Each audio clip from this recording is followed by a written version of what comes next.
We want to welcome you this morning to the Hidalgo County Commissioners Court meeting posted for today, August 15, 2017. Present are Commissioner Fuentes, Commissioner Cantu, Commissioner Palacios, and myself. We have a quorum.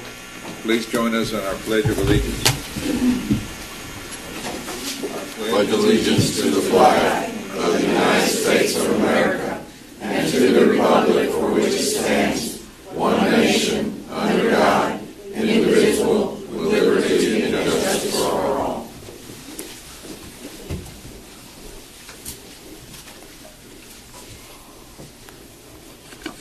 Dear Father in heaven, thank you for this day. Thank you for the privilege of living in a free country. Thank you for the opportunity to make decisions and even agree to disagree and stay peaceful. And we hope you'll always help us with that, dear Lord, and keep us focused on what's important. Thank you for our families. Thank you for our country. Thank you for the men and women who fight to protect our country. And we ask all these things, and we also ask you to bless these people that are here today for the good of the county. We ask that in the name of the Father, Son, and the Holy Spirit. Amen.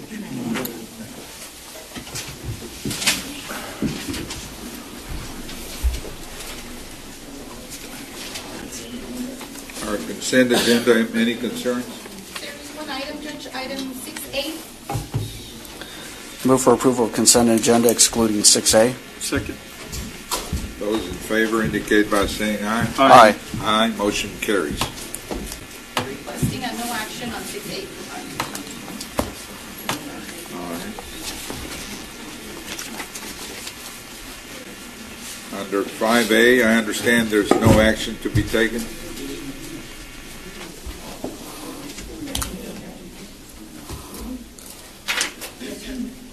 All right. Item number 6, our DA's office.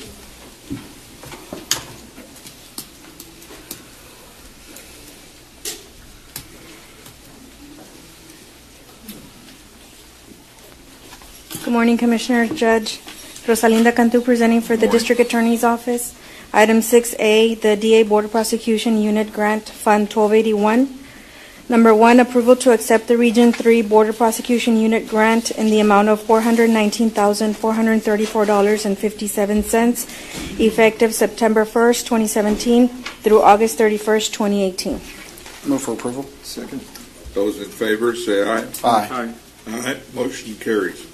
Number 2, approval of certification of revenues as certified by the County Auditor for the fiscal year 2017 Region 3 Border Prosecution Unit Grant Funds in the amount of $419,000, $434,057. Move for approval. Second. Those in favor say aye. Aye. Aye. Motion carries. Approval to appropriate the fiscal year 2018 Region 3 Border Prosecution Unit Grant Funds. Move for approval. Second. Those in favor say aye. Aye. Aye. Motion carries. Thank you. Thank you, ma'am. Our Health Department, item 7. Is Mr. Olivares here? Or? Is Mr. Seguero in the audience by chance? No. Judge, Commissioners, I am familiar with this item. The Health and Human Services Department, Mr. Olivares' office, is asking for action. This would be in accordance with our Civil Service Commission rules. They're requesting approval, and this has to do with the no refusal Labor Day weekend. So the request is approval of the mileage reimbursement and the payout of extra hours related to the no refusal weekend project coordinated between the Hidalgo County District Attorney's Office, Hidalgo County Sheriff's Office during Labor Day holiday weekend. This is for the Health and Human Services Department staff at a rate of time and a half in addition to the employee's regular work hours and leave taken. This is the same agenda action item that was requested last year and approved by the court, and this is just relegated to this endeavor, which is the no refusal weekend. It would involve the phlebotomist or the nurses and the techs assigned along with their immediate supervisor, and it's specific to that period of time. Move for approval. Second. Those in favor, say aye. Aye. Aye, motion carries. Item 8, Judge Commissioners, that's under the Executive Office. It's a discussion update on the utility assessment report conducted by ELS and PSI. Judge Commissioners, as you're well aware, the County of Hidalgo has undertaken in essence, there you go, Mr. Olivares. And just for purposes of... You did well, Eddie. Mr. Olivares, I let them know about the no refusal. We did this last year, but you just want to give them a real quick update? Yes. It was specific to your nurse phlebotomist, the techs, and I believe their immediate supervisor, if I'm not mistaken. Correct, exactly. This is actually our third year doing the no refusal. And really, this is a landmark program that our DA's office has put together, and it's actually helped a lot. Our team is actually really interested in working it. Now, this is a special event that goes during a holiday, beyond their 40-hour work week. So this allowance was, of course, through your permission, set up, and we established it last year. Last year, they did several cases where they actually do hands-on laboratory work and assessment of the patient, of the detainees for concerns of public intoxication or DWI, and it's been extremely successful. But really, all the credit goes to the DA's office and the Sheriff's Department for that. So we thank you for allowing us to do it. Thank you. Thank you. The other agenda item is an update to the court, and again, it was on the utility assessment report conducted by ELS and PSI. Judge Commissioners, as you're well aware, the County of Hidalgo has undertaken in essence, a self-funded or self-funded energy performance audit assessment with respect to our county facilities and offices. We have had a couple of other organizations review and conduct the same type of assessment audit of our buildings, Schneider Electric being one, and Envirolite being another. They've gone to the Commissioner's Court. This is now in working with PSI and ELS. And in essence, again, it is the county's way of looking at all our buildings and the envelope in and of itself, the building, so that we can look at efficiencies and ways of reducing our kilowatt usage in our facilities. In working with the electric company, then the reduction of any kilowatt usage in essence becomes a savings to the county via either cost savings by less kilowatt usage, less payment for that usage, or a rebate would be another form with respect to savings to the county. Right now we have identified a number of buildings that we are entertaining for this self-assessment audit so that we can work with ultimately the company at the end of the day that will be doing this. This, at the end of the day, is at no cost to the county, and that's one of the features that we've been looking at with respect to working with these companies, that there is no cost to the county with respect to the assessment, the audit. There is work to be done on our end with respect to the findings of our facilities by way of infrastructure improvements so that we can realize the cost savings via the kilowatt usage reduction. And it's just not electricity. We're also looking at other usages via our water usage over and above the electricity usage. We're also looking at the same time when they're doing these audits, assessments of these buildings, it does inform the county with respect to the condition of the facility. Now, one thing I do want to note is the facilities we're looking at have been around for quite a while. So we do have aged facilities. Though we do maintenance and upkeep of the facilities, you know, as time goes on, the efficiency of whatever insulation that we may have on a roof diminishes. And so through this self-assessment and audit of these buildings, then we're able to determine what we need to do to bring up to speed these buildings so that we can realize these type of savings. I know that there's been communications with each and every commissioner as to the buildings that we're looking at. We have done some assessment audits of the buildings, and we're continuing to work with PSI and ELS with respect to their assessment and audit of these buildings. And so again, with respect to that, that's the update with respect to the utility assessment report. And at the same time, just for the record, just for the Commissioners Court to know that we are working with ELS and PSI as we've done with other companies in the past. And as this assessment goes forth, we will have a recommendation to the Commissioners Court in the very near future this year. If I may, just a couple of comments, because I said in some of the meetings, and I remember a couple years ago we had a presentation at court. One of the biggest issues that we dealt with back then was our electrical rate. Obviously, that's been dealt with. The one thing that I was a big critic on is assuring that we were looking at all phases, not just the controls, not just the changing of LED lights, not just electrical, that we'd look at all spectrums. The other issue that I think I recently saw it on both, there's been a couple of companies that have approached the county, no cost to the county, as well as not just advocating proprietary equipment, meaning all spectrum, all the many manufacturers out there, what will suit us best. In the past, it was more proprietary, and that's where I thought, okay, this is a better deal now. But I know I met with Sergio and them.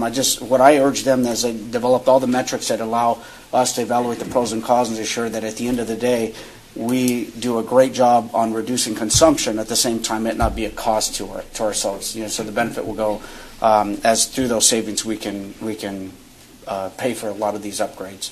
But they're looking at everything. I know I've met with both groups. They've looked at from roofing, insulation, all these other things that are driving the consumption of energy and water and through our HVAC systems. So I think we'll have something to evaluate, and I think it's only good for us if we can reduce our consumption. Right. And Judge Commissioner, I do want to make notation that as of late, and when I say as of late, it's been now for quite some time, that any construction of county facilities has taken into account all the, as I say, the latest and greatest with respect to energy consumption type apparatuses that help us reduce that usage.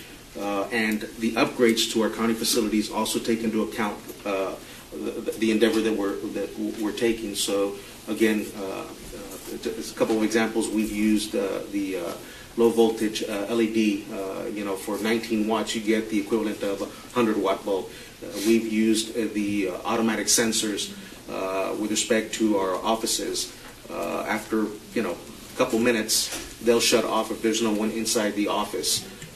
We've used the door sensors that will automatically shut the door to help conserve the air or the energy inside the room, as opposed to the past.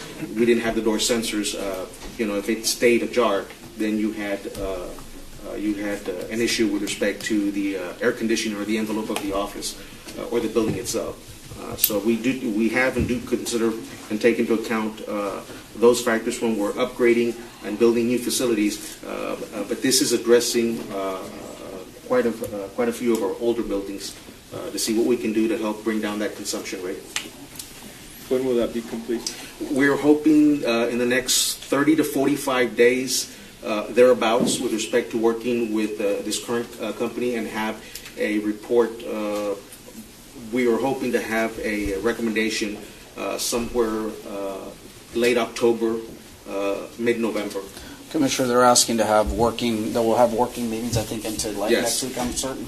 I think all the judge's office commissioners, they're going to invite the chiefs over and really look at it objectively and subjectively to ensure that we're making good decisions. Right. Whichever way we move. So I've been down this road before at the school in Westaco. We did a $12 million HVAC program, and we had the guaranteed savings built into it. So this is a way to fund some of the capital needs that we have without actually having to spend any of our own dollars. We end up paying for it from the savings that we incur. So it has worked. At Westaco ISD, we have been able to sustain the savings that they projected, and we have brand new equipment that's going to last us another 15 years. So this is a great way for us to be able to provide that kind of equipment in the buildings. But what I would just caution is we have so many buildings and so many things that we need to get done. You need to identify specifically which ones are in the greatest need and where it would make the most sense. If we're going to get rid of a building or if it has no more useful life, then we don't want to expend our resources there. We want to make sure that we impact the most people, incur the most savings, and I think that would make more sense, and do it in phases, because this is going to be a very, very big project. But I think it's a great program, and I encourage us to move forward with it. Sounds good. Thank you, Judge Commissioners. Item 9 for the Adult Probation Department.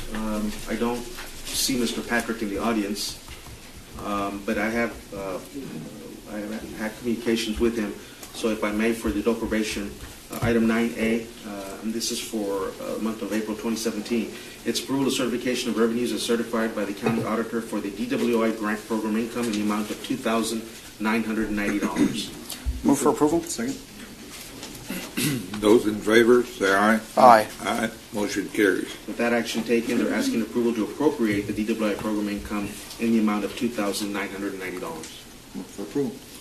Second. Those in favor, say aye. Aye. Aye. Motion carries. This would be for May 2017. It's approval of certification of revenues as certified by the county auditor for the DWI grant program income in the amount of $2,012.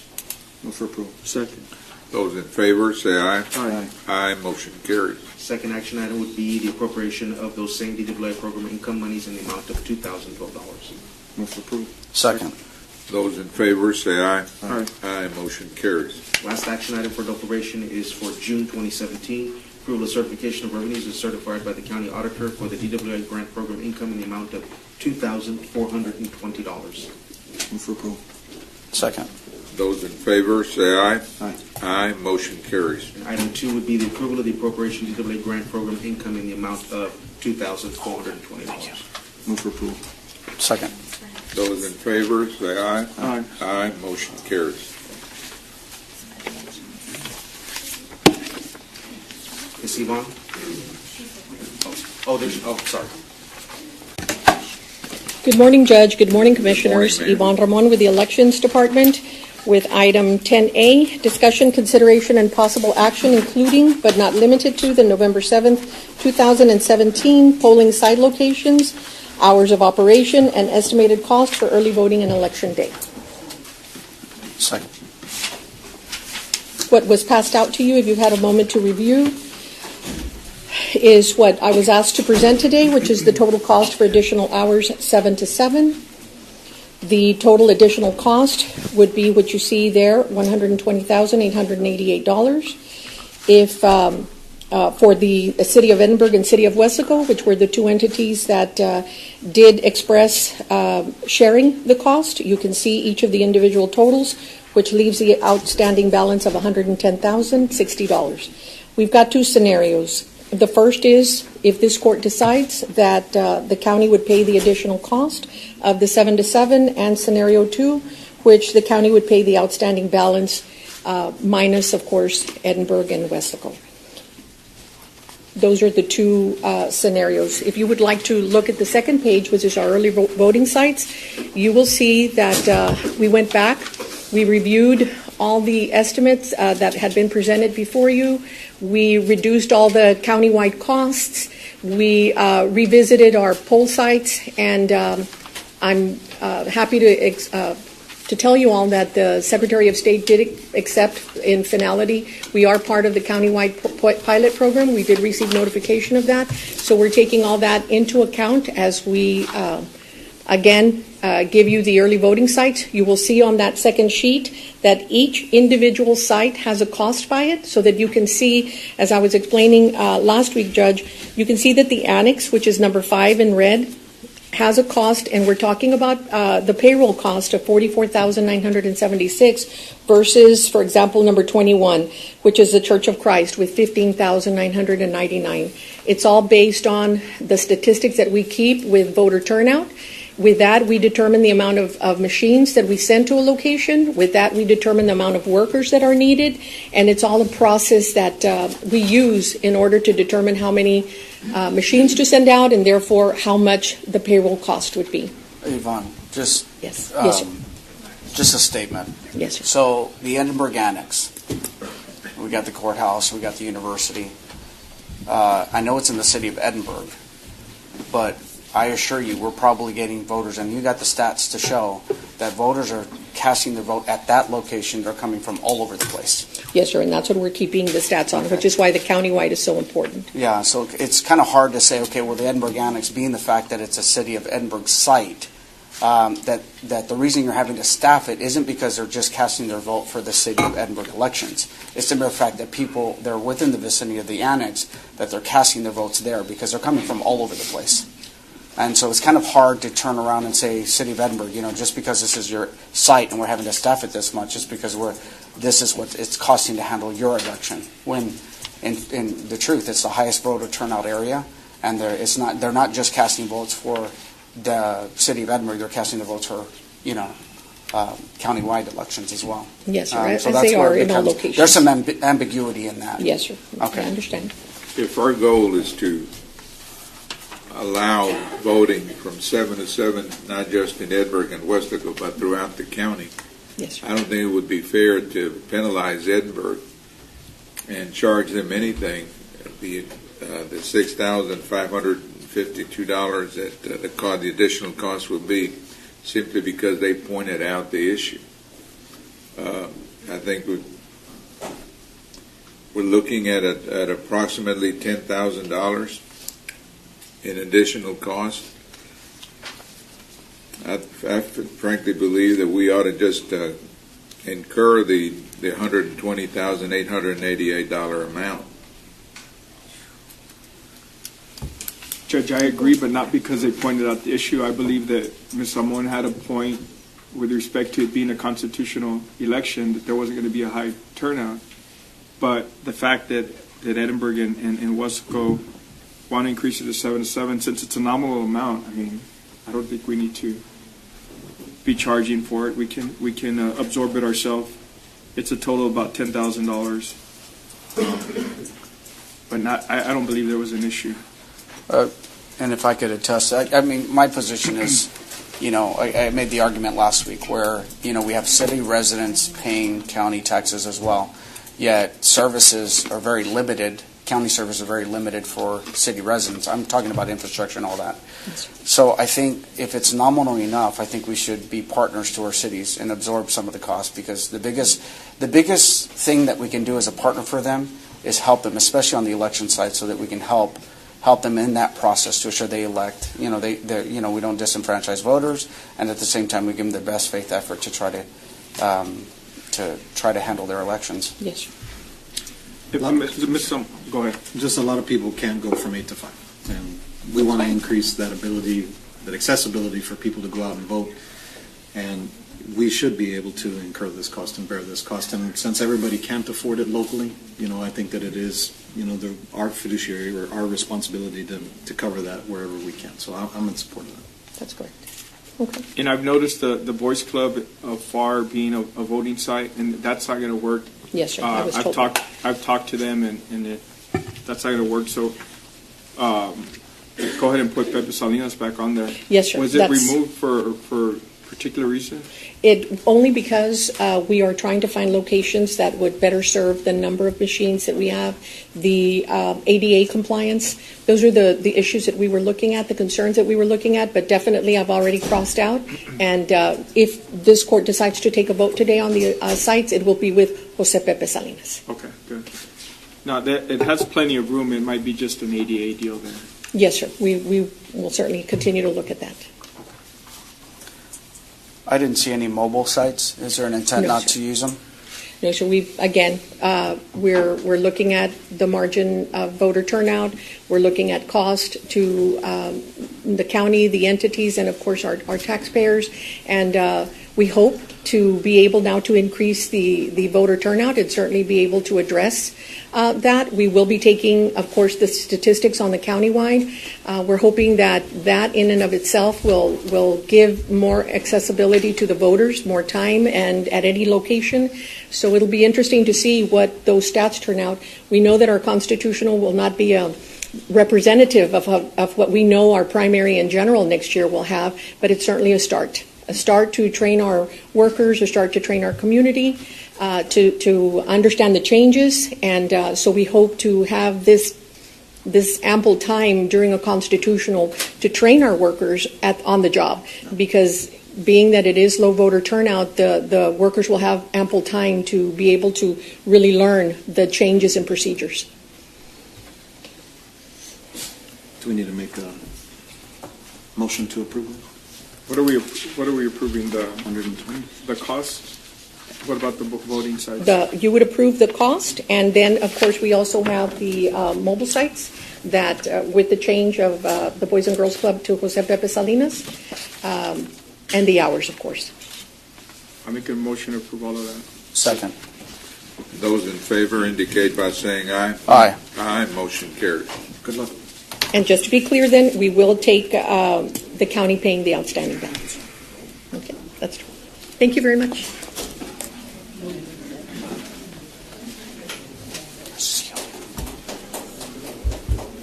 Judge. Ms. Yoli, you can start. Martha Salazar for the Purchasing Department. Morning, Marty. Good morning. 11A. Marty, let's move on to 11B and deal with the open forum. Our lawyer is recommending that we proceed to exec. Am I correct, Steve? Judge, I don't think we need to. Oh, I okay. think we can go straight on into it. All right. So may I proceed? Yes, you can proceed. Okay. 11A1A, review the scoring evaluation sheets of both nominated architectural firms of HDR and HOK for the purpose of ranking by Commissioner's Court so as to proceed to the next step of the process, commence negotiations. As you know, we have two firms which have already been named in the caption. And if you wish to proceed with your process, Mr. Judge, Crane? Commissioners, if I may, you're being passed out copies of your original scoring sheets that you individually prepared for the ranking of both architectural firms. What I am will be asking you to do is to look at those ranking sheets. You cannot change them at now, but I'm going to ask that each of you read out your rankings that you individually gave on the scoring sheets, and I'll have a question for Marty, and just for the audience, Marty, and for the record, that these are the original scoring sheets, the copies that they've gotten. They're copies of the originals. We have the originals. And you have the original. So there is no further ranking. This is just to be for the purpose. Now, what happened last week is there was an average score taken from each of the evaluators, and that average score, as was announced last week, did result in a tie. However, that average score is not the determining factor of what the ranking is. The determining factor is the individual ranking by each evaluator, the evaluators being the judge and each of the commissioners.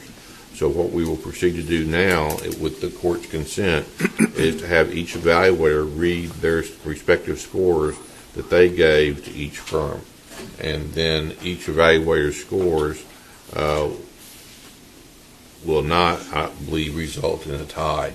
That it will be each evaluator's scores. The other thing I want to mention, just for the record, is by taking the average, it was for information only to the evaluators, and also by taking an average, if we went with the average, it would dilute the each individual evaluator's scores. So we were going to ignore the average and go strictly by each evaluator's score.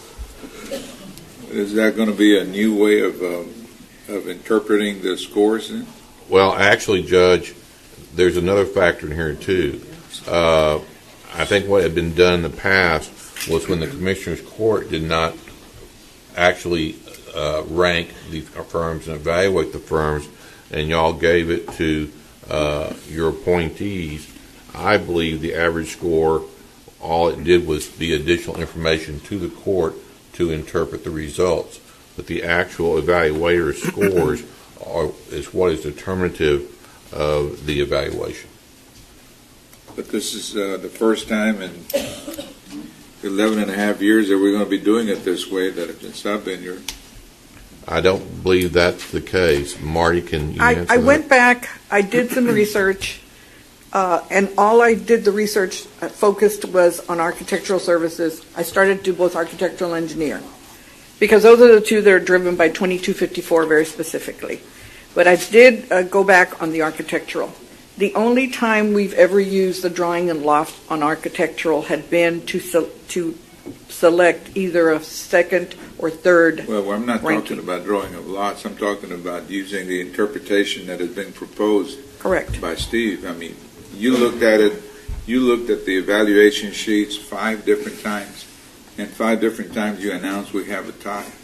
Yes, We sir. got Sergio to look at it, that He same also did. criteria, and he announced we have a tie. Correct. And the reason is because we were interpreting it the same manner in which we have always interpreted, Can you at quali- least as far as since I've been here. Correct. Can you qualify that statement? I want to make sure also, because I've asked our legal counsel. Qualify which statement? About we have always done it this way. Well, we've always done it Because- this way, but it's been by committee. Okay, but let me state, because they're two different. There's competitive bids and there's professional services. We can't, they're two separate Two deals. separate. So I would We like for have you to talk. we have defaulted to 262 in only 1 or 2 instances that I could research, and I made copies, was to then, never to do number 1 on an architect, ever. Most of our architectural firms are done with 1 scorer because our instructions do allow for that. The user department, an elected official, or commissioner's court. Those are the 3 that can nominate, and then commissioner's court ranks.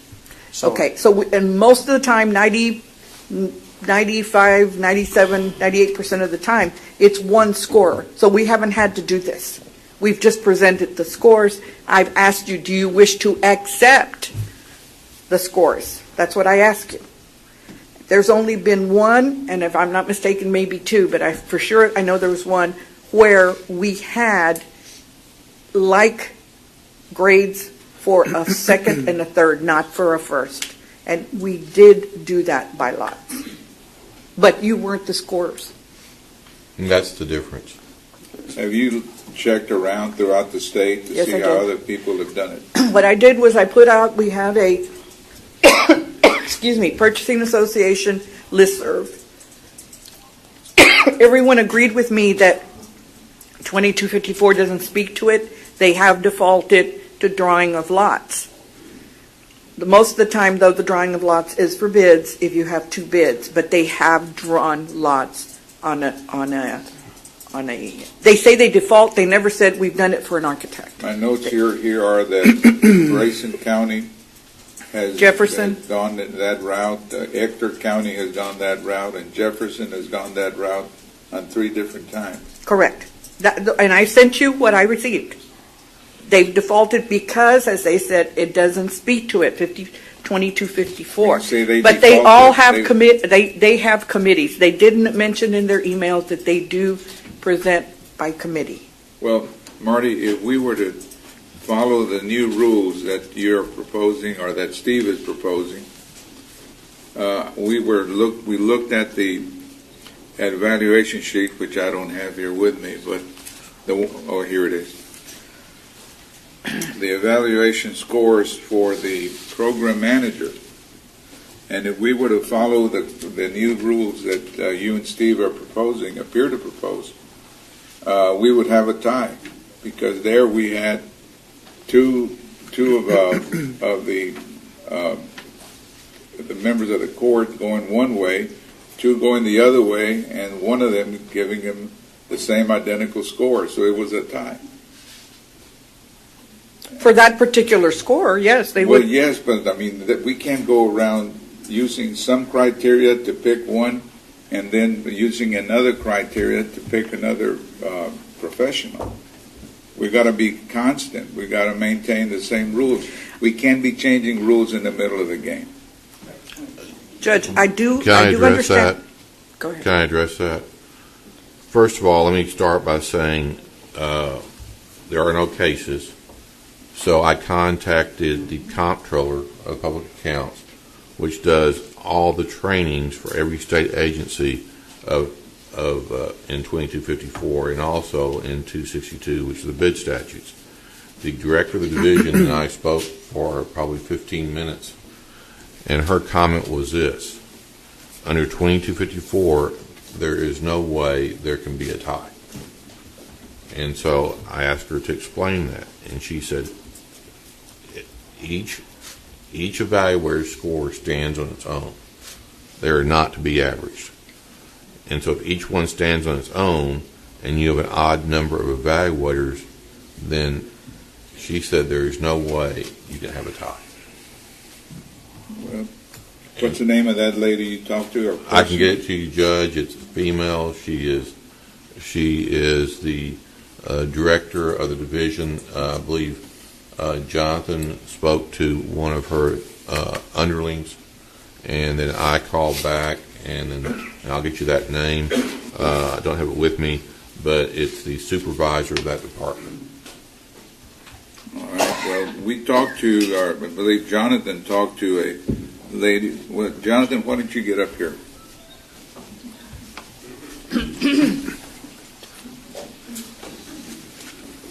Jonathan Almanza, County Judge's Office. Her name was Jet Withers. She was the head of the purchasing aspect of the... She's not the underling. She's the head of the department. I did talk to Scott, who's in the legal department there, but his supervisor is Jet Withers, who I believe who's the person that I believe that's correct. Mr. Crane talked to. All right, and what did that lady say, or tell you, or actually put in writing, because you gave me an email? Yes, I just wanted to kind of talk to her about the situation. I had talked to her about kind of where we were at, how we calculated our scores. What she had told me was their system is basically the same to ours, except they use an independent committee. They don't use the elected officials as in their committee, but they do average out the scores, and that is how they determine they award it. She says that in a situation where there's a tie, they would normally either rescore or send the committee back to reevaluate based on some sort of new presentations. But in terms of the drawing of lots, she said it's not prohibited. It's not in 2254. They do not recommend necessarily drawing lots because it's not in 2254, but there's nothing prohibiting drawing lots. But she was more concerned about the not changing anything during the solicitation process, which is that just be consistent, be transparent. But they do average out the scores.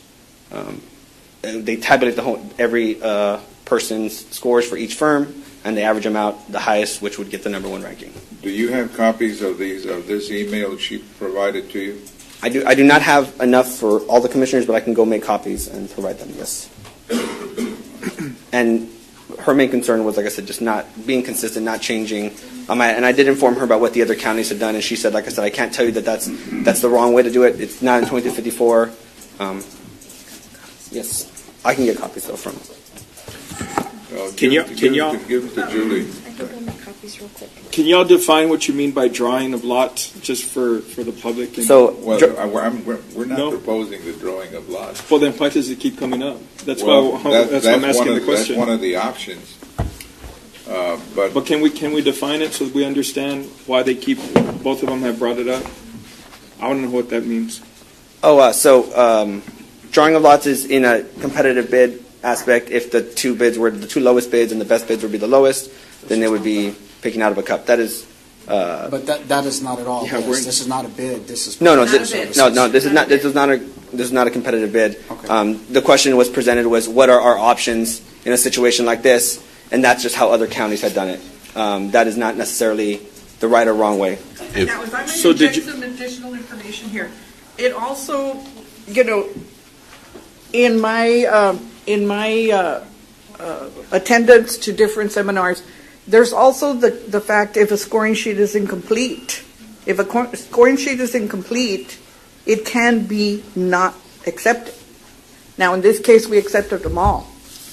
But I do know that one of the scoring sheets is blank. Let me ask you a question. Steve, so when there was no case, so what did she talk about drawing? She drawing said lots?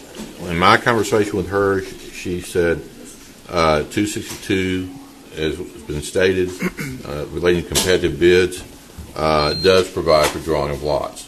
If you think about a competitive bid, you have one bidder submitting X dollars for the product, bidder B saying also X dollars for the product. That's a totally different situation than a 2254 ranking. In that case, that statute does say that you draw lots if you get a tie bid. This is not a bid. And that's the same thing she and I talked about. There is nothing in 2254 about drawing of lots. And so now I'm going to interject one other thing. On the scoring sheet, if you want to argue average scores, the scores are tied in this situation, are average. But the other thing I want to stress is this is the governing body of the county that evaluated these architecture firms. You have 5 evaluators. You have a tie on the average scores of the evaluators, but you don't have a tie on each individual evaluator scores. In fact, it's far from it. And so one of the things that I argued is if you average the scores, in effect, you're diluting the vote of each individual evaluator who is a part of the governing body. Does that make sense? So there is not a tie when you look at each individual evaluator. The only time there's a tie is if you attempt to average the scores. So I'm arguing that you don't have a tie if you look at each individual evaluator scores. There was no cases, whether even if it was. There's no cases. There is none. I researched it too. We may wind up making one. Hope not.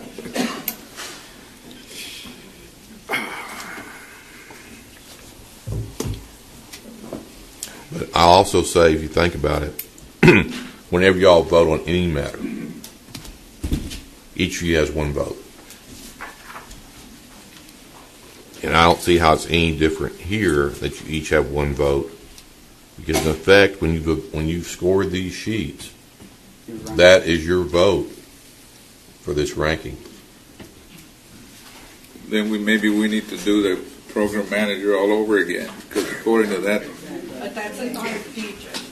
That was not an RFQ. But it's not under 2254. What was it under? Architects and engineers. There's a difference in one respect. But hold on, real quick. The program manager is not money, Marty. But we negotiated with both of the top firms, so in It the end, doesn't apply. in the end, it worked itself out. But I just want to tell the judge of 2254, the statute it's got 2 parts. Engineers and architects are solely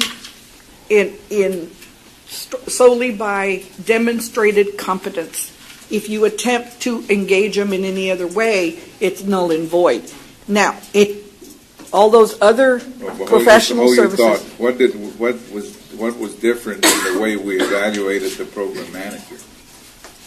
No, it wasn't that it's the way we evaluated. I'm telling you that the program manager is not specifically under 2254. I think I can't remember the lowercase letter. It's those 2, engineers and architects, are all by themselves. All other professional services, of which a program manager would be, are under another criteria very similar. But in that respect, you can include other criteria in assessing their demonstrated competence, other than engineering and architects. They're all by themselves. I know you all just got a copy of the email. In terms of where she refers to the second option, that was where I told her about the option that we had today, which was essentially the scores determining the vote for the number 1 ranking, the scores of each commissioner. So in I think it's the second or third paragraph where she refers to, in reference to your second option, that was when I explained to her what we were, I guess, the proposed plan for today. And if you see, and I did send her a copy of the RFQ as well, along with the plan for today. And that's what she's referring to when it says second option.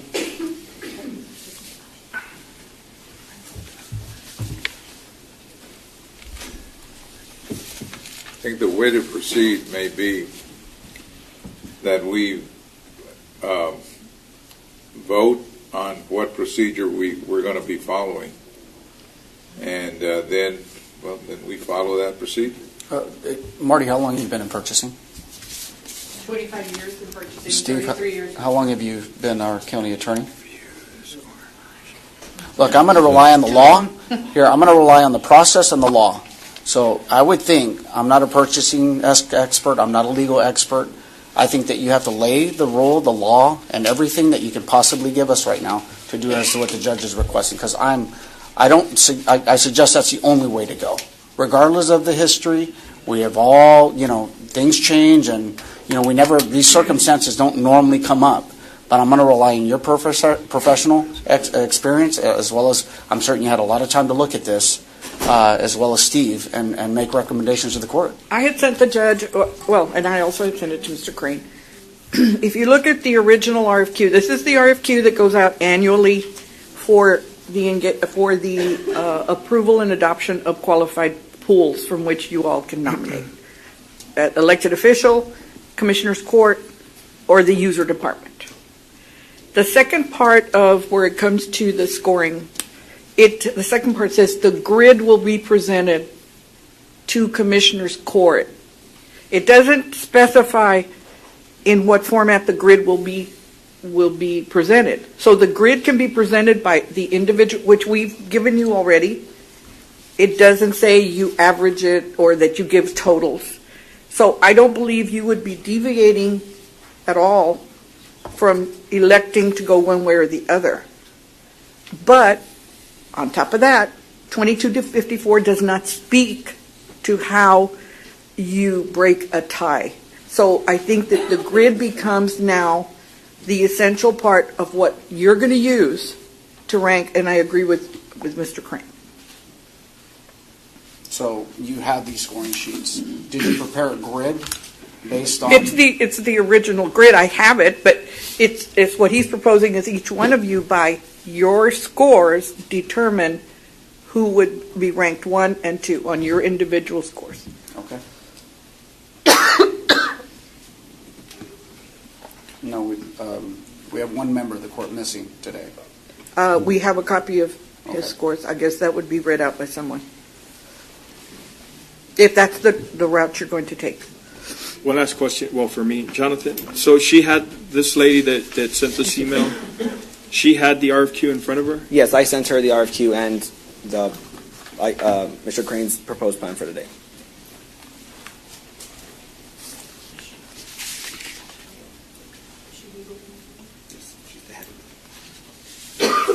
And for clarification, Judge, been privy to that email at all. what are you saying? What are you saying that we should do?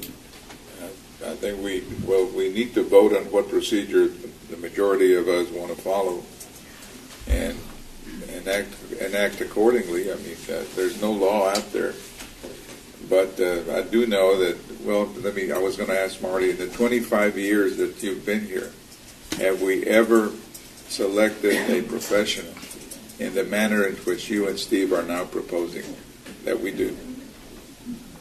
I'd have to qualify my answer. Yes, in the manner when you have a single scorer. I present this every time I come. You have a what? When I always come and I give you the tally and I say, do you wish to accept the scores or rank them in the order of their scores? Saying that we have a court choice. is the ultimate decider. Well, I realize that we are, but again, my question is real basic. Have we ever had a situation in your 25 years where you've come up with a tie? Yes, we have. And that you went ahead and resolved it in the manner in which you're now proposing? No, because we haven't had a tie of this type. We've drawn lots, because I told you. The only time, though, we've drawn lots is 2 occasions. And 25 years. It was a second and a third, not number 1. And then all other lots have been with bids, competitive bids, or maybe even a proposal, but I doubt it. I only researched all the architects, and I know that bids, yes, there is a provision under 262, which says if you have like bids when everything else is equal, you do it by drawing of lots. But the ultimate acceptance is the court. In this respect, when I ask you, do you wish to accept the ranking in the order of their scores, you can override those scores if you do not agree with the committees or whoever the grader was. And Marty, if I may interrupt you for a second, that is only when the court itself were not the evaluators. Yes, that's what I just mentioned. When the grader, you may have some knowledge that the grader did not have, but it's still pertinent to the criteria that was presented for the scores. So in this case, it's not the issue. In this case, Steve, what is your recommendation to the court legally? Because Legally, from a defensive posture, is each of the evaluators did individually score. There was, in those individual scores, I think would be the vote of each commissioner or judge of who they ranked as the highest. And if they ranked it, if each individual commissioner or judge ranked that firm or the other firm in the highest, then that is their ranking and that is their vote.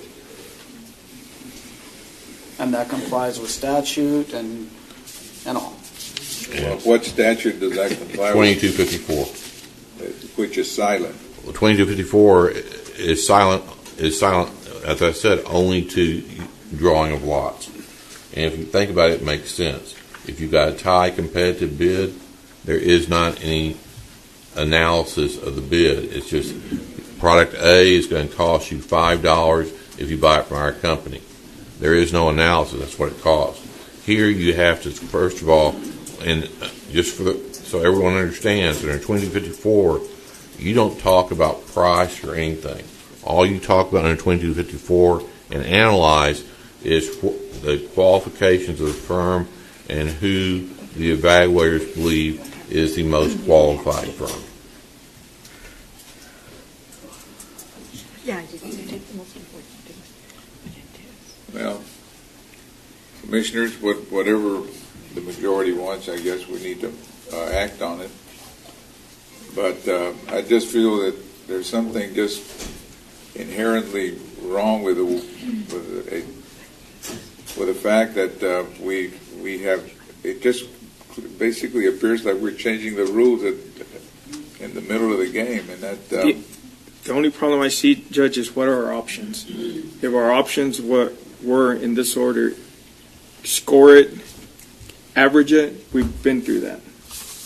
If our option is to draw lots versus looking at who you scored and rating them as the number one ranked firm, I think I would rather go with that than drawing lots.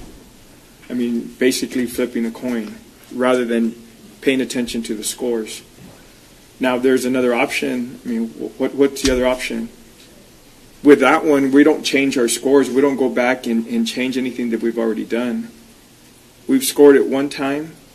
It's public record, or it's going to be public record. I mean, why go back and change it? No, it's just a matter of interpretation. I mean, Marty herself interpreted it the way we've always done it 5 different times and came up with a tie, and so did Sergio, came up with a tie, and now we're ignoring that interpretation and coming up with our lawyer's interpretation. Judge, if I may say one thing. The only thing that Marty's staff and Sergio checked were the mathematics of the averaging.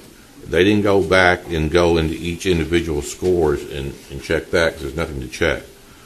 The only thing that Sergio did and Marty's staff did was go back and confirm the average scores. What do you? I don't understand what you're proposing, Judge. What's the alternative? Well, the alternative, whether the fairest thing left, based on where we now find ourselves, it's going to be a drawing of lots. That's fairer than looking to see what people scored? Well, that's fair because we had never interpreted it that way at any time. At least, I don't know about 25 years, but I know in 11 years that I've been here, we've never interpreted it in that manner. And so you would rather, if you scored somebody higher than the other, you would rather draw a lot than go back to your score? Well, if in the process that we're using, it came out to be a tie, how do we break the tie? What is the fairest way of breaking the tie? why do you think drawing of lots is a fair way of choosing? Well, we've always done it. We've always done it for competitive bidding involving money. Here it's competitive bidding, except we're looking at qualifications. But you can't competitively bid a qualification, I Judge. think Well, they're that's apples to oranges. exactly what they're doing. They're competitively wanting to get hired. They're submitting a proposal. They're bidding. They're Yeah, I think they're so. presenting, You know, they're they're presenting not their proposing money, qualifications. but they're proposing, here are my qualifications. The qualifications, Right. of which 2254 specifically says you must proceed with the professional who has demonstrated competence in doing it. And you've determined It that doesn't there have was to a do with the tie. money they're proposing. It doesn't have to do with any other factor other than their statement of qualifications and It's like a what guide. best qualifies them to do the work you've proposed that you need done. But I think, Judge, that you're ignoring the fact that when we have people advise us, when we appoint people and they come back with scores, that we do have the option of rejecting those scores and voting the way we want to individually vote. You're saying that you're almost ignoring that that's ever been done, and that gets done 10, 15 times a meeting. Well, let me We don't show go. you. We don't go to lots on that. When we scored the program manager, and there was no money, they didn't say, I'll do it for X dollar amount. We looked at qualifications. If we were to look at Dannenbaum and Jacobs, one presenter, one of the members of the court scored a 93 for Dannenbaum and 98 for Jacob.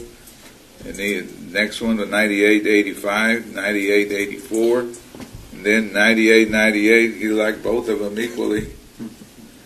And 90-99, but the result being, by the way you're proposing, Steve says, there could never be a tie. There's a tie, Judge, let me tell you one thing. and it just happened. We're ignoring, But if I could say something. Sure. The process of assigning points is an ambiguous, it's a barometer. But we have different ways of scoring. So to base it all on a number is wrong. I firmly believe that is wrong. Because there are some courts that see 90s and 80s. So when you start basing all that and you just take it by the number, we have just disenfranchised ourselves from really selecting what is 1 and 2. It is only a barometer just to see where they fall. And that's why if we hinge everything on a number, I think we're doing an error there. It's my personal feel. So having said that, I'm going to go back to my legal counsel and I'm going to go back to you, Marty, with the years of experience. What are you recommending to the court? Because this is a very it's an uncommon issue that we've run across now. I'd rather not look at a number because a number, we all grade differently. We all look at things completely differently. One of the responses I received. Hold on, Marty, let me just respond. You are proposing that we look at a number. Steve is saying we look at a number. No, Judge, I'm looking to say, me as an individual, I graded them. I had my ranking. One ended up 1, the other ended up 2. I don't want my vote to be disenfranchised by focusing on an average of an ambiguous number because we all have different grading processes. And that's how I'm looking at it. It's like anything else. If you read an essay, I'm certain if you put 3 professors at it, they're all going to come with different numbers. It's hard to use that as the baseline to all. But again, I'm going to go back to our legal counsel, and I'm going to go back to you, Marty, on what you recommend to do. Marty, let me ask one question, Ms. Townsend. If you can let me ask one counsel and Marty real quick. Marty, were all the scoring sheets completed? Every box filled in? No, sir. So There is one that was incomplete. So you have one incomplete scoring sheet, correct? Correct, and I think the comptroller does address that also in their model purchasing manual. And I think you even Are mentioned you it trying to to me. disqualify my vote? Because I'm not saying who it is. All I did was follow our program manager. These are the guys that we picked, paying $4.5 million bucks for it, to give us advice. I followed their advice. I don't know how they got the final number, but I gave them the final number. Judge, I'm not trying to disqualify anything. The only thing I'm pointing out Well, is... you're pointing it out, and Marty earlier said that she went to some conference and that they were recommending No, it's something. been done, Judge. We accepted your scores. They are there. Good. They're all there. Because I believe you should accept a score. I need to speak as a taxpayer. As a taxpayer, I know we get kind of lost in the, anyhow. If we, as taxpayers, realize what we are paying our project engineer, Jacobs, I would fully expect them to have some kind of say in this. They came, they graded, they said something, and everybody went, oh, no, we can't use that. What? What? A $4.5 million people is not worth listening to? I don't know. I thought that was kind of not good. And certainly, I didn't think it was professional of you all to just discount it and say, no, we can't even consider that. My goodness, I thought that was the whole object of doing that first, having a project engineer first, and then they have an input on who the architects would be. I don't know. You all are, I don't want to say ass backward, but kind of. Virginia.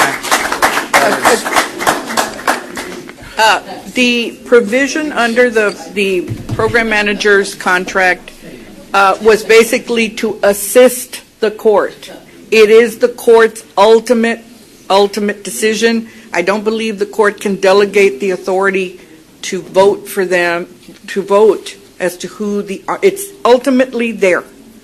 Yes, they could assist, and you could take it into account if you had any questions that needed clarity. Don't worry about that. So just going back to where what the judge is saying is on the program manager, it would have been a tie. And I think that, I mean, it's hindsight, right? I think we would have gone back and looked at the numbers and maybe considered the average. We would have done the reverse. But I think that either one is a lot better than drawing lots. I mean, to be up here and drawing lots, I mean. Yeah, but at the same time, the CML also states that under that scenario, they never allow a tie.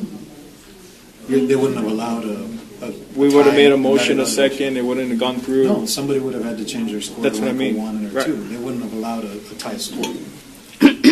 So it wouldn't have been applicable had you done it. Which is?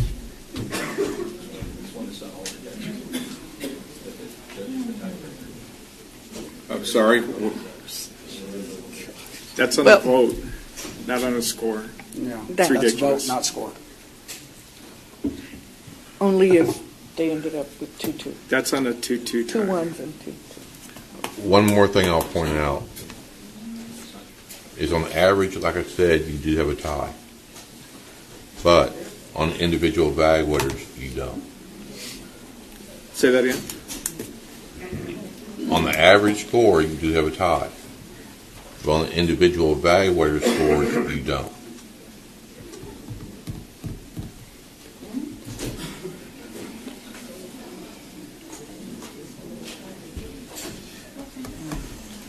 I concur with this. And let's assume that we do have a tie, and that we're all in accordance with that understanding. How do we resolve it, in your opinion? In my opinion, And I don't mean going back and doing individual. I'm talking about if we had what you considered a legitimate tie. How is it to be resolved? I don't consider it a legitimate tie. Well, assuming you did, I realize you don't. But I can't assume something I don't believe in, Judge. I can't assume something I don't believe in.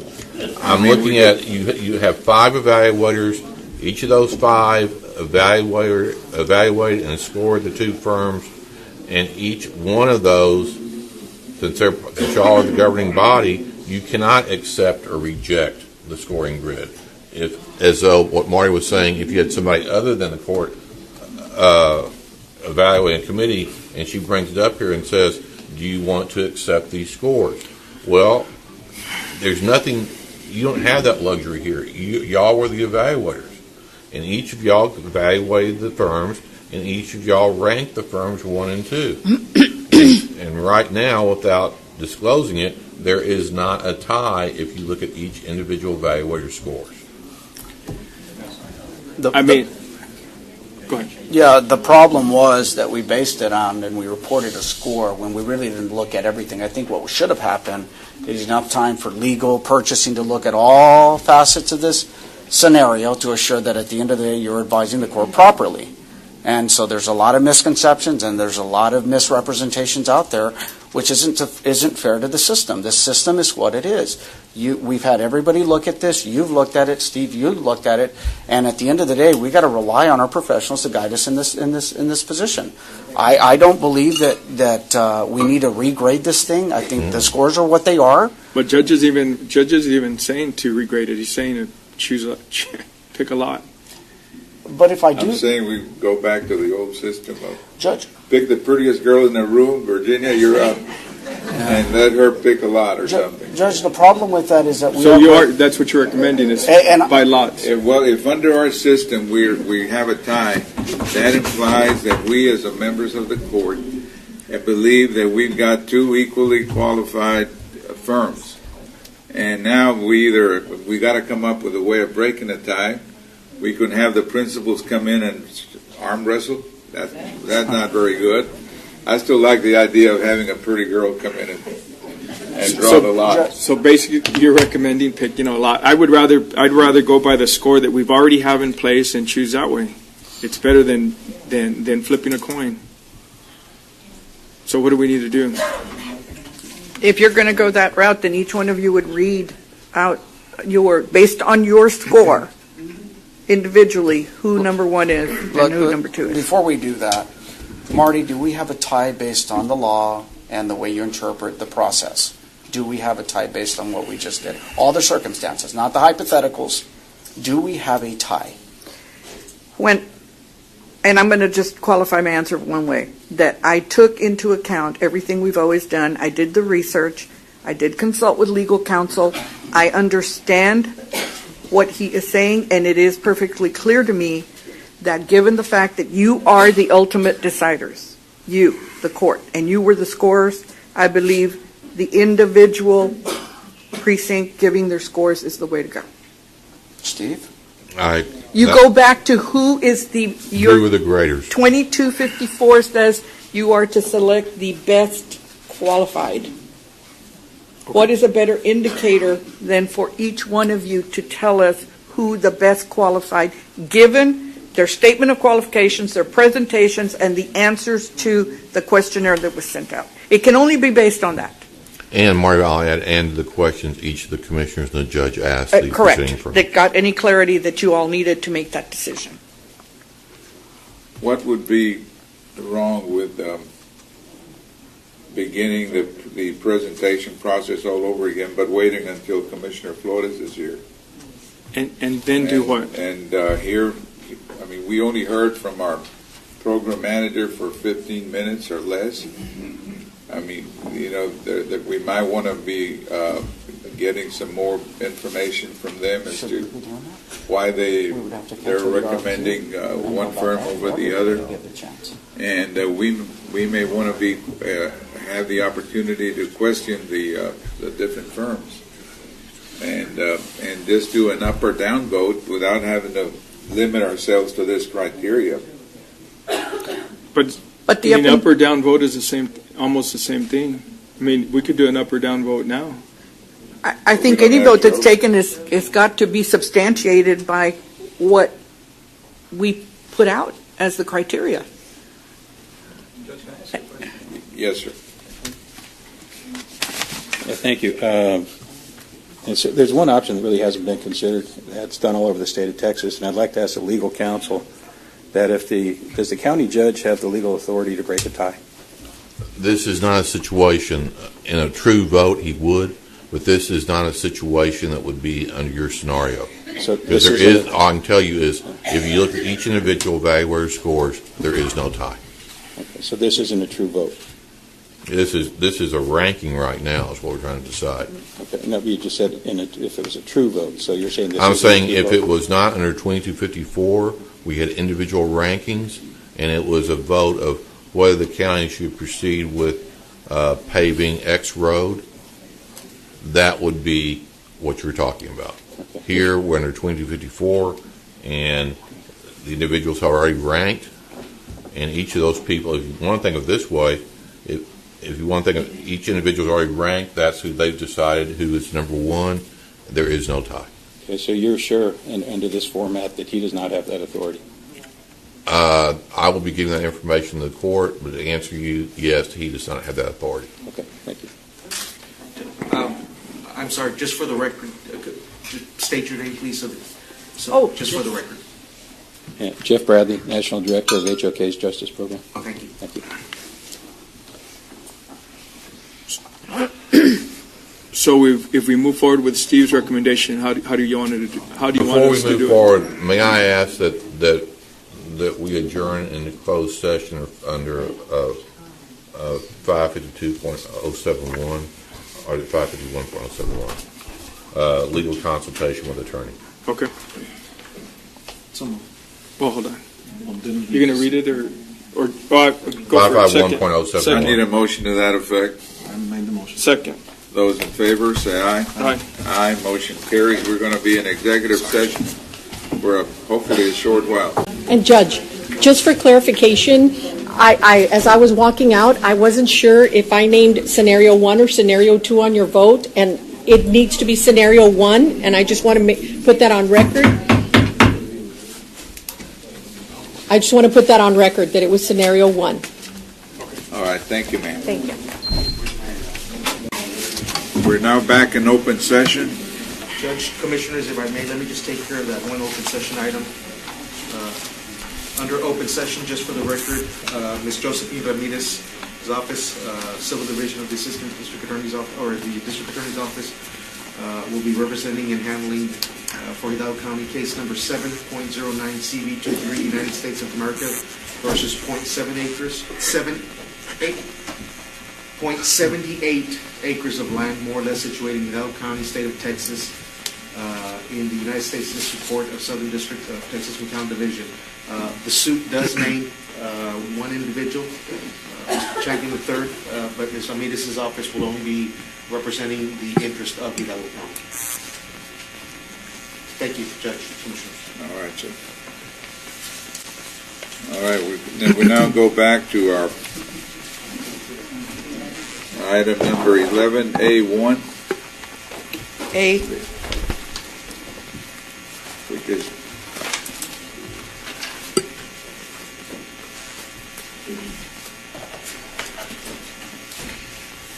the review scoring of the evaluation sheets of both nominated architectural firms of HDR and HOK for the purpose of ranking, so as to proceed to the next step of the process commencing negotiations. Is there a motion? Steve? Well, what I'd recommend. Further discussion. Yeah, what I'd recommend is that each commissioner and the judge has a copy of the original scoring sheet presented to the purchasing department. The original score sheets are being held by the purchasing department, and you've been provided copies. What I'd recommend, starting with Commissioner Precinct 1, is to read his scoring sheet, naming the architectural firm and the total score for each architectural firm. And we do likewise going around, and when we get to Precinct 3, Commissioner is not here with us. Marty has the scoring sheet, and she can read that scoring sheet for Precinct 3.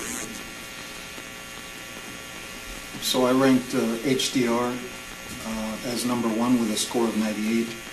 I ranked HOK number 2 with a score of 96. And I scored HDR with a 97, number 1, and HOK with a 96, number 2. And my score was HDR 68 and HOK 76. Marty, Precinct 3. Commissioner 3, it was HDR 98 and HOK 96, making it HDR 1, HOK 2.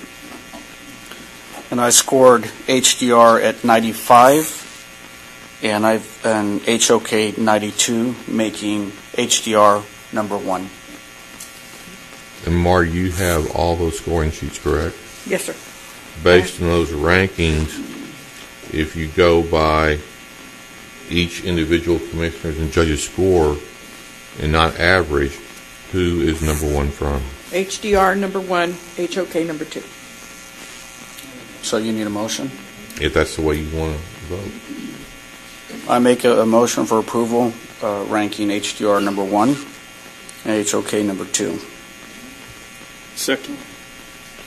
All right, those in favor, raise your right hand. And those against, same sign.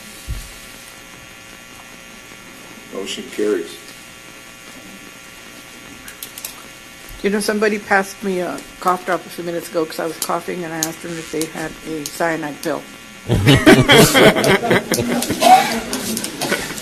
Going on to item B, authority to commence the negotiation process with the number 1 ranked firm of HDR. Move for approval. Second. Those in favor, say aye. Aye. Aye, motion carries. We have one more item, and that is for Precinct 1. This is requesting approval to purchase one new John Deere 350 GLC FT4 excavator through the Boards Co-op contract from the awarded vendor Doggett for $299,900. Motion to approve. Second. Those in favor, say aye. Aye. Aye, motion carries. Thank you, that's all I have. Well, we need to open forum. Yes, under open forum, Did anyone sign up? yes, we do have 2 participants. I will remind the audience to please respect the speaker's time at the podium. There's a 3-minute time limit. I will advise when there's 1 minute left. Our first presenter is Rosa Maria Valle.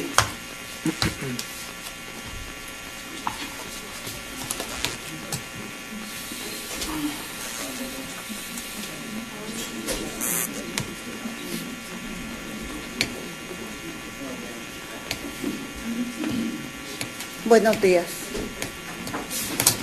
Mi nombre es Rosa María Valles y vengo con la organización Arise y venimos de Precinto 1 de la colonia Presidio. Esto va dirigido al comisionado David Fuentes. Estamos aquí presentes, mis vecinas y yo, para agradecer su colaboración con nosotros, con nuestra colonia, ya que nosotros le habíamos pedido por petición hacer limpia de nuestra colonia y eso ya se llevó a cabo el 4 de agosto. Muchas gracias. También a su representante José Cabeza de Vaca, que ese día apoyó con la limpieza de nuestra comunidad y eso fue un éxito. Muchas gracias. Les damos toda la comunidad Presidio. Les estamos muy agradecidos. Esperamos seguir colaborando juntos. Muchas gracias. Gracias. I'm just going to translate. Okay. Good morning. My name is Rosa Maria Valle, and I come with the organization Arise. We come from Precinct 1 from Colonia Presidio Estates, and this message is directed towards Commissioner David Fuentes. We're here, along with my community members, neighbors, to thank you for your collaboration with our community. We had requested trash cleanup in our community, and this took place on August 4th, and we are just really grateful. We also wanted to thank your representative Cabeza de Vaca, for his support in the trash cleanup of our community. It was a success. Just thank you again in the name of the community, and we hope to collaborate and work together in the future. Thank you. Our next presenter is Ms. Fern McClarty.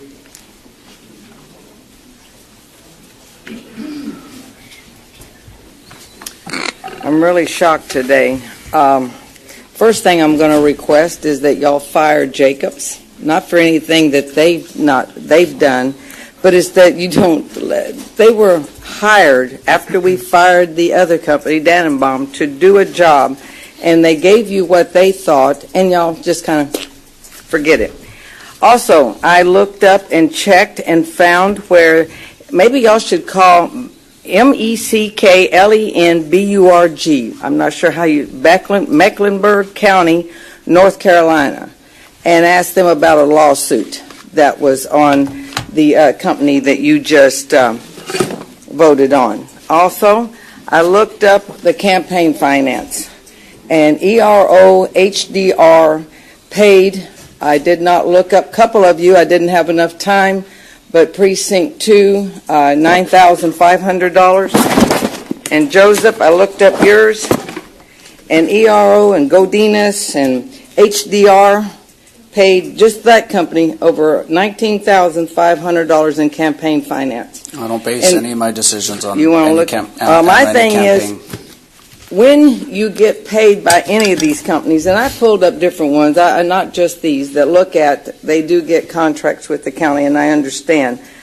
But when this happens, and I've been with this courthouse thing since the beginning, which started at $55 million, then went to $112 million, and now up, God only knows, $176 million or whatever. Every step of the way, we've had nothing but a problem.